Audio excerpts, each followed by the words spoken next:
Hello fellow gamers and welcome back to another episode of Let's Start Gaming, and today we will be doing something special, something new for this channel.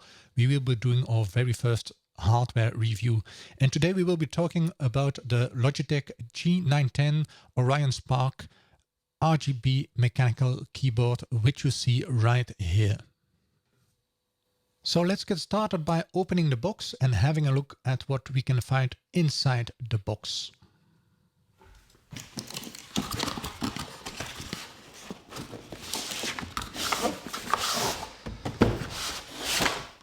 So this is what's actually inside the box. You can see that there is some eye for detail on the packaging as well. We have a nice looking sturdy box.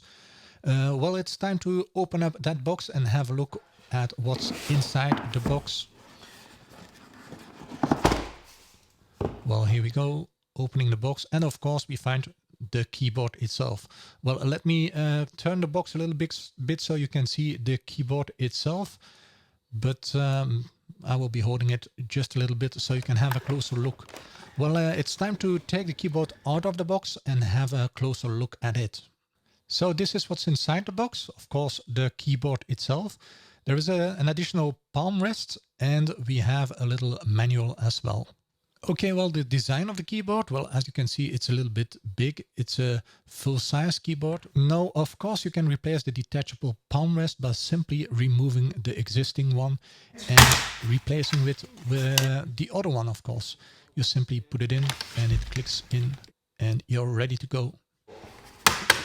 Now, something else worth mentioning is that we have on the bottom of this keyboard, we have some feet you can put up to have a better angle, but there are also some rubber bands available which make sure that the keyboard stays in place while using it and typing it.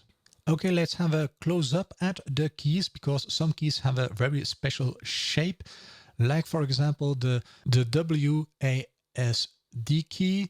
They have edges on them. Let me show it on the other button. They have an edge on the left, an edge on the top, and an edge on the right. And this makes sure that when you are typing, your finger always is on the center of the key itself. Let's have a closer look at the right side of the keyboard. Of course, there is the full-size numeric keypad, but there are some additional buttons on the top, like for example the game mode key, which we will be touching on later on. There is a key to turn off the backlighting. And there are, of course, some media keys and a mute and a volume knob. Now, the mute button and the volume knob come in quite handy if you want to quickly turn down the volume of your game or shut down the volume completely. On the left side of the keyboard, we have the programmable G keys.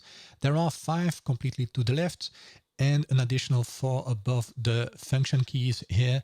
And those G keys are fully programmable in the software itself. Now, these keys can be put into memory banks using these keys here. There are 3 sets of memory banks, which makes up for a total of 27 programmable keys.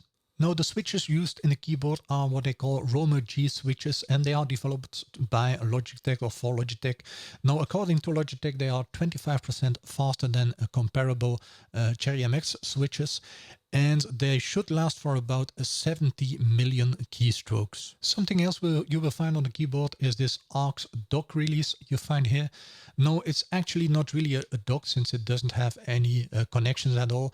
It's simply some little stand for your smartphone, which you can put in the stand. Okay, so I think it's time to have a look at the software. Now, I'm recording the software on the Mac, but the software works for Mac and for Windows. So let's go ahead and have a look.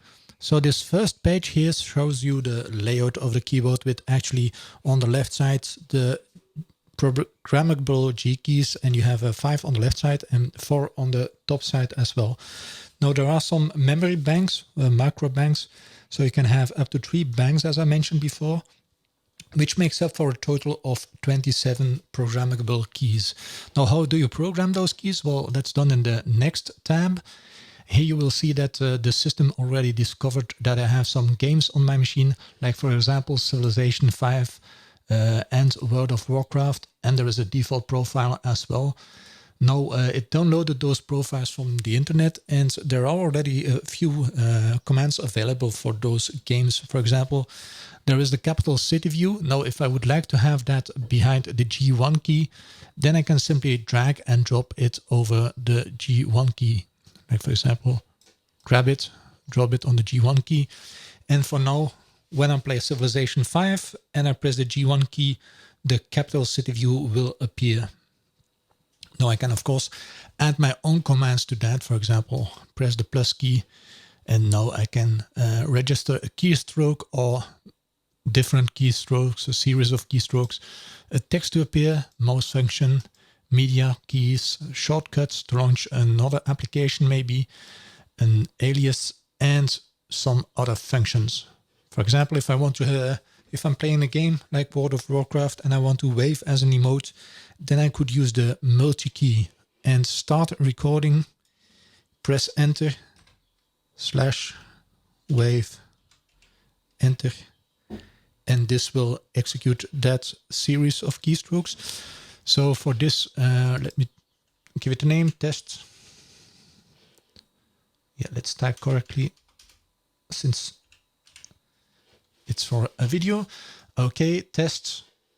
Now the macro is recorded and I can drop that on the G5 key. And every time I press the G5 key when I'm in Civilization 5, it will press the enter key /wave enter. Now probably this won't do anything in Civilization, but it's just a simple example.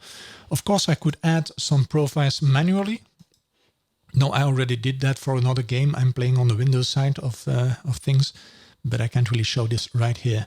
Let's check the World of Warcraft one, action button 1. You could trigger the action button 1 by pressing the G3 key, for example, if you wanted to.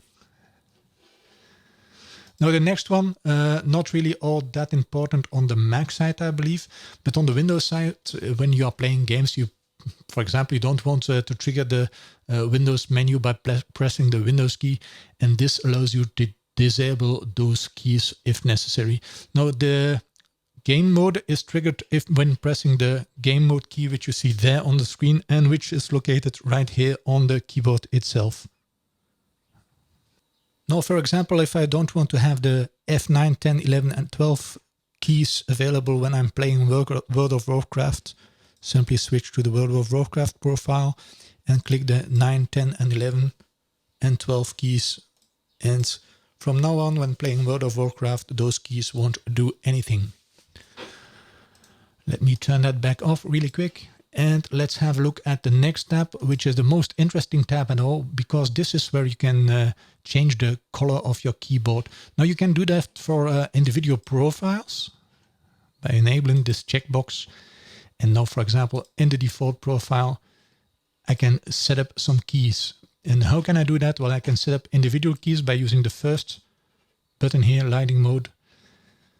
This can set a color for each key individually, so you can pick just about any color you want. For example, if I want to have some green, let's make it a little bit darker and have my shift button in the green color. You should normally see that happen on the keyboard itself. I know it might be a little bit difficult to show you, but I would have to turn this into a complete darkroom. But if I do that, you won't be seeing the keyboard anyway, and it will be bad video. Let me maybe put something under the keyboard so you have a better view. Let's try that. Maybe it helps a little bit. No, doesn't really help all that much. But let me change it maybe into red. Maybe that will be easier to see. And let's have the WASD keys change. Yeah, that's a little bit more visible. So this mode allows you to set up keys for individual colors for individual keys and for each profile independently. So let's try the range of keys. So this is a setup I made a little bit earlier, just to show you that you can set up keys in zones. You can create the zones here on the right bottom side. You can add new zones. For example, a new zone is now selected. You see it by the little bar here. And I can change the color for that zone. Let me make it, well, blue. No, blue is already there. Let's pick something orangey. Okay, now I have a new zone which is a little bit orange in color, and now I can paint on certain keys to have that color set for that zone. Later on, if for example I want to have the WASD zone have a different color, like for example blue, I can quickly change it like that. It's a little bit easier than having to modify it key by key. Let me check really quick. Normally here as well, you should have different options for different games. You see I changed the default profile, but the Civilization profile is different, and the Warcraft profile is still something completely different as well.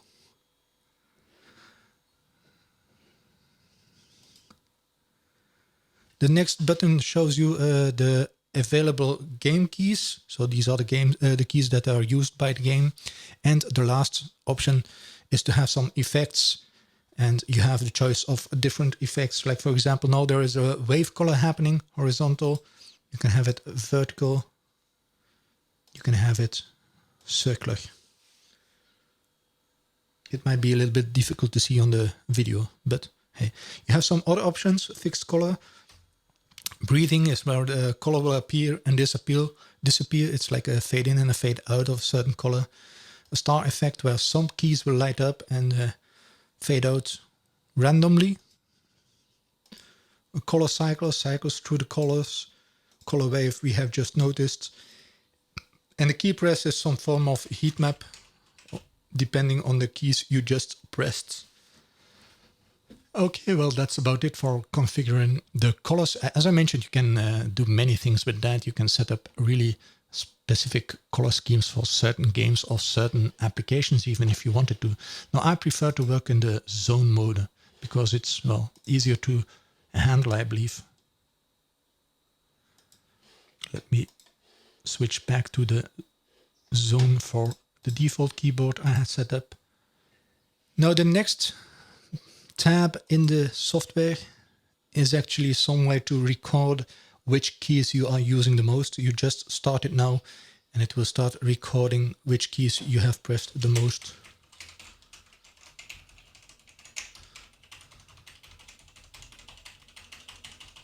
Let's stop now.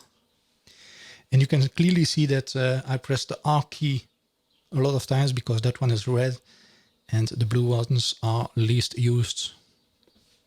I don't know what you would use that for, but it's a nice thing. As I mentioned, I prefer having it on zone mode. Now there are some other options, of course, like for example settings, but those aren't really important for us. Okay, one last thing I can show you is this AUX dock thing. Well, it actually works with an application on your smartphone, which could be an Android or an iOS device. Now I'm using an Android device and I already started the application.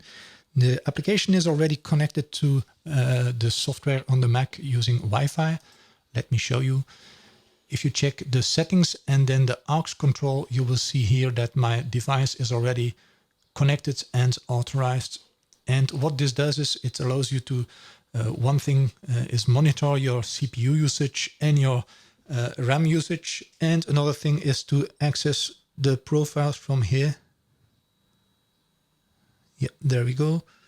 So you can switch profile here, turn on World of Warcraft profile, and even launch the game from your computer if you wanted to. One thing I noticed is, for example, on this Android device is that the little menu here is a little bit close to the virtual home key. So sometimes you tap the wrong key. The settings, the display here, it's a little bit different than on the Windows side. Maybe I will show you a little video on the Windows side too. I believe on the Windows side I have even more information appearing on the screen. Okay, this is for the media buttons. This is for the G keys where I can set my profile and switch my profile if I wanted to.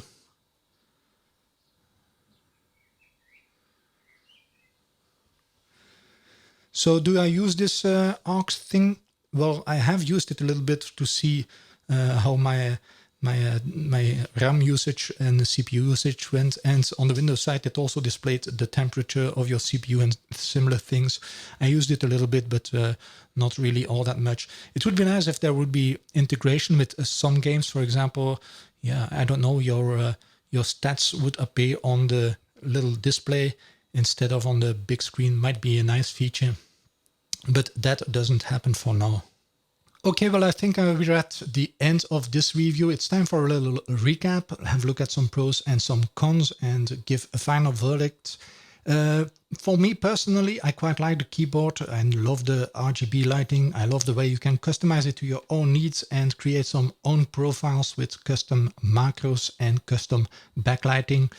On the con side, I would have to say the keyboard doesn't have any USB ports. And since I'm working on a Mac Pro for now, I only have 4 USB ports on a Mac Pro. Once I plug in my audio device, my keyboard, my mouse, and an external hard drive, I'm done. I don't have any USB ports left. So it would have been nice if the keyboard had some additional USB ports. That way I could save 1 USB port on a Mac Pro if I wanted to. Now, something I have heard mentioning before is that you have trouble typing on this keyboard. You get stuck on the keys quite a lot. I didn't really have that problem at all. When typing, it goes quite nicely. But one issue I am having from time to time is when I place my hands on the keyboard, I don't really look at my keyboard. And I'm so used that the shift key is the most left key that I put my fingers this way. So my pinky is on the G4 key instead of the shift key. And I start typing and yeah, I get gibberish all the time. So it's a little thing I have to pay attention to, but it takes some getting used to. Also, I think the price for this keyboard is about 160 euros. It isn't a cheap keyboard, but I think it's quite worth its price. I would actually buy it myself at that price. It's a nice keyboard for gamers. It's a nice keyboard overall if you want to have some backlighting as well. So this will round up our review for the Logitech G910 Orion Spark RGB mechanical keyboard. If you like this type of videos, by all means press the thumbs up button. And if you have any suggestions or comments, post them in the section down below. And if you really want to, feel free to subscribe. That way you get notified when we post new content, new Ark Survival Evolved videos, Black Desert Online videos, new reviews. You will get notified about that. So this is it for me for today. And until next time, have fun and stay safe. Bye.